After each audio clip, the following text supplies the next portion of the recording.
नाही, पण ते समर्थक आहेत का गुंड आहेत? आणि ही जर का परिस्थिती या राज्याची आली असेल तर मग विधान भवनाला अर्थ काय? ज्यांनी त्यांना पास दिले त्यांच्यावरती कारवाई झाली पाहिजे, मग तो कोणी असेल ज्यांनी त्यांना पास दिले त्यांचं नाव आलं पाहिजे समोर, कारण हा अधिकार शेवटी अध्यक्षांचा असतो.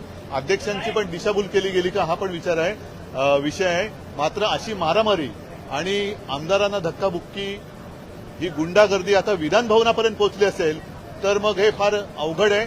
ताबडतोबीने गृहमंत्र्यांनी आणि मुख्यमंत्र्यांनी सगळे विषय सोडून या गुंडांवरती आणि त्या गुंडांच्या पोशिंद्यांवरती कडक कारवाई केलीच पाहिजे.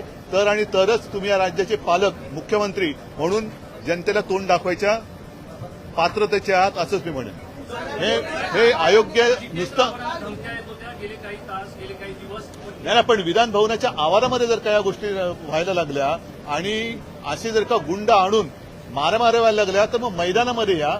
हे सगळ्यात पवित्र असं मंदिर आहे आणि त्याच्यामध्ये मग त्यांना पास कोणी दिले इथपासून त्यांची जबाबदारी आणि त्यांच्या पोशिंद्यांवरती कारवाई झाली पाहिजे.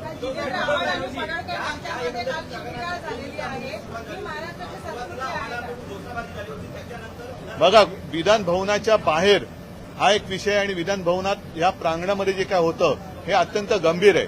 जर लोकप्रतिनिधींना अशा पद्धतीने मारहाण होत असेल किंवा धक्काबुक्की होत असेल आणि विशेष म्हणजे गुंड आत आणण्यापर्यंत पाळी जात असेल तर मग शेवटी विधान भवनाचं महत्व राहिलं काय? त्यांचं व्यक्तिगत